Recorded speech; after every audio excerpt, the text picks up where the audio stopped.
Got a Hyundai Santa Fe here. I forgot what year it was. I haven't even looked at the paint code yet. We're getting a new door on it. We're gonna blend the quarter, blend the front door. Got to get that door apart. But first, I'm gonna cut in my new door here. That's the old door. I'm gonna cut in my new door. I'm gonna spray sealer on the inside, sealer on the outside, base coat, clear coat on the inside of the door, and probably just like one coat of base. That way when I put it back on the car, it'll cover easy. I won't be in the paint booth that long.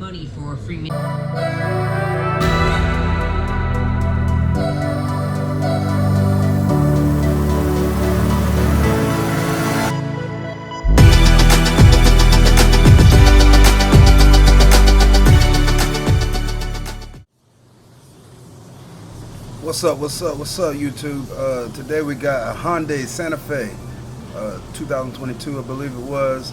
Paint code is T2G. It's like a charcoal metallic, not a bad color. It actually only had two variants to this color, so it wasn't like no hard match or anything. Since we got a new door, we had to seam seal the edge and go through the process of cutting it in, and that just means to spray the inside of the panel. Now, when I spray the inside of the panel, I also put sealer on the outside of the panel and a coat of base, just because I don't want to have to seal it when I get it back on the car. Then you got to worry about the edge of the sealer or the sealer blowing in the door jamb and the paint not following it. That can make a mess. This happened to me before. I found that it's much easier to go ahead and seal the whole thing, put base coat on the whole thing, and I've just put one coat of clear on the inside. Some people do two coats, but they really don't need it. They don't get much sunlight inside of those doors, and you know, most of it's covered by the door panel anyhow. Now, I sped up the video of me cutting this door in just to, you know, keep the video short and just show how it's done. I don't want nobody thinking I'm actually painting this fast or moving super speed around the booth. It actually is just sped up for the cutting in of the door. Make sure you're doing those spray outs. Even though there was only two variants of the color, you still want to make sure you got the right variant to make your job a little easier. Which it was just a standard variant, and I think maybe like a finer variant where the metallic's a little bit finer.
Okay, we back in the booth. Make sure you clean off that hose, man. The more time you prepare for the paint job and clean everything off, the less time you're gonna spend buffing and wet sanding. And I personally don't like the polishing part of the job, but you know, a lot of times you have to do it. You know, got a dent on the quarter panel. That was a freebie fix. You know, I didn't want to blend right over that little small dent, and it only took me about an extra 15-20 minutes to fix it. It wasn't nothing major. Make sure you tack all that plastic. I tack my plastic because if there's trash on that plastic, the plastic actually sits in the shop where there's a lot of dust. You know, guys are out there working, and if you don't tack that plastic, if there's any plastic in it, believe me, it's gonna blow on your paint job. I turn the pressure up on the gun to about 40 psi, and I blow, and I tack the plastic and the panel. Then I come back and just tack the panel, and I usually get good results from that. Now I still get some trash, it just happens.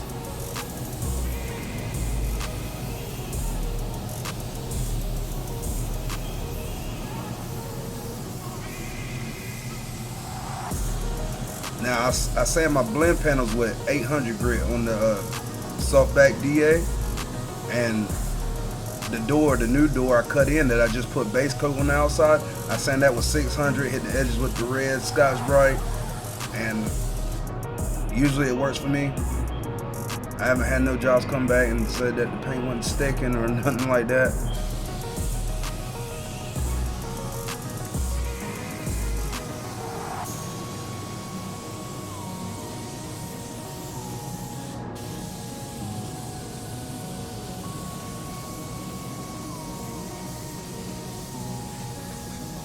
As you can see, that door is pretty much covered already. I mean, I got some burn throughs where I re-sanded it on the body lines, but you know, a couple coats, you know, really 1.5 coats and it could have been done, but I ended up doing 2.5 coats, you know, the 2 coats and then a drop coat, just to make sure my blend and everything came out right. Now, if you see that microfiber on the hoods in there, I use microfiber rags, the wax and grease remover, my water cleaner, everything. I use microfiber rags.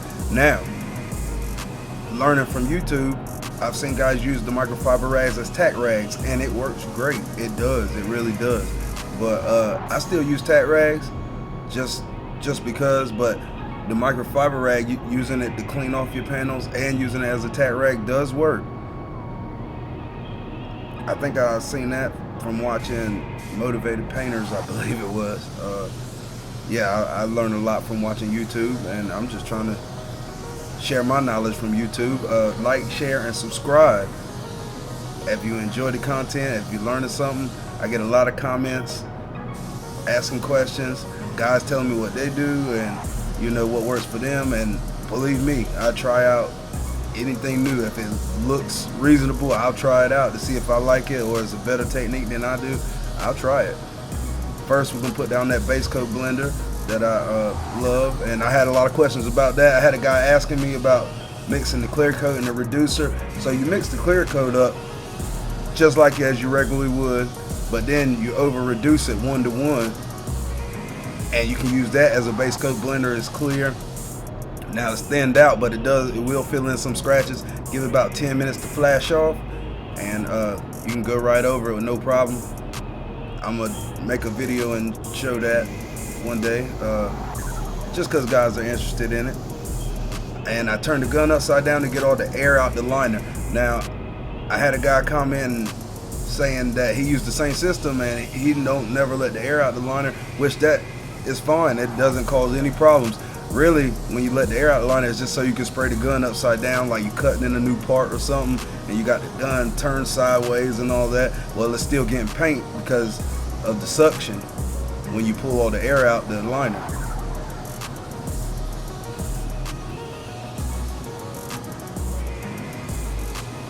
First coat of base, make sure you get that primer cover, you know, get that 1 coat on that door. And this color cover's pretty easy, man. As you can see, that primer's pretty much covered. You can just barely see it. Second coat, go right back over that primer. Make sure you're flicking that wrist. Now, I want to tell people, like, if you're new to painting, now the paint guns have like the trigger is like the first pull is just air, the second pull is paint. So as you see me flicking my wrist, I'm actually letting go of the trigger. It don't sound like it, you can still hear the air blowing, but the paint stops as you're flicking the wrist on the blend. So you're not shooting paint all the way down the panel. It's kind of like flicking the wrist and letting go of the finger at the same time. That's just something you know you'll have to get comfortable with as you paint, and it almost comes natural once you figure out a paint gun. Last coat of base, I hold that gun back, move a little bit slower, make sure all those metallics is landing right. Now, I'm using solvent-based paint. Now, I know the guys that use water-based, there's different techniques on water-based. I don't know. I've never sprayed water-based. My boss is against water-based, even though I think eventually they're going to make everybody switch to water-based, but I'm not sure. But my boss is definitely against it. Make sure you're watching your flash times in between coats. 5-10 minutes in between coats of base, maybe about 20 minutes from base to clear. And if you put sealer on it, wait like 15-20 minutes. It all depends on the actual temperature in the booth. You know, I keep it about 80 degrees in there. That's where I'm comfortable at spraying. Make sure you're checking them blends with that sun gun. Turn the lights off in the booth, get that sun gun out, make sure that blend looks good. You don't want to get it outside and you see where you stopped at.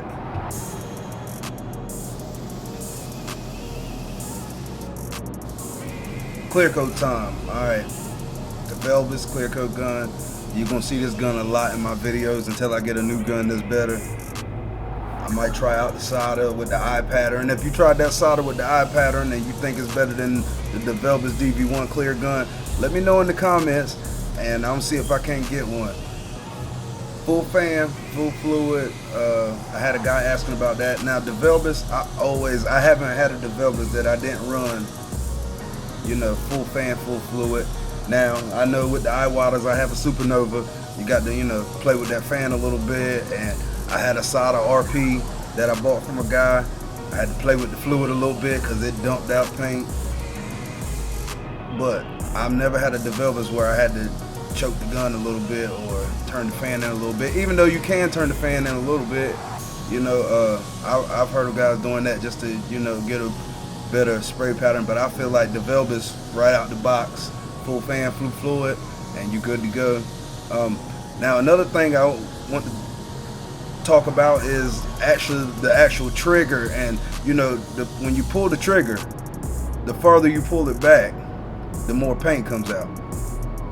So a lot of times when I'm doing base coat, I don't have it pulled 100%. I got the trigger pulled probably like 80%. Now the clear coat, I pull the trigger all the way. I want to make sure it's laying on wet and nice. So I got the trigger pulled all the way. Until the summertime when I changed the tip. I changed the tip to a 1.4 when it starts getting warmer outside on this gun, because this gun is slow in the summertime. It's just not getting the panel wet enough. So I do change the air cap to the C2 air cap, and I changed the fluid tip to a 1.4, and that usually give me great results.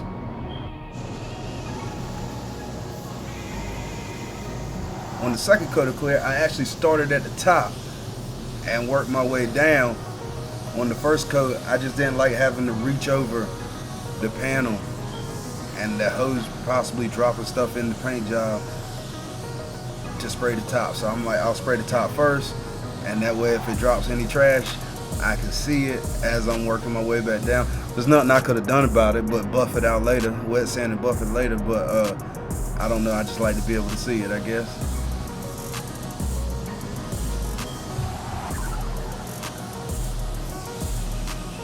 As you notice, I'm going past that door edge, past the door gaps, because if you stop on those gaps, it is going to build up. The clear coat will build up there, and you're definitely going to see it.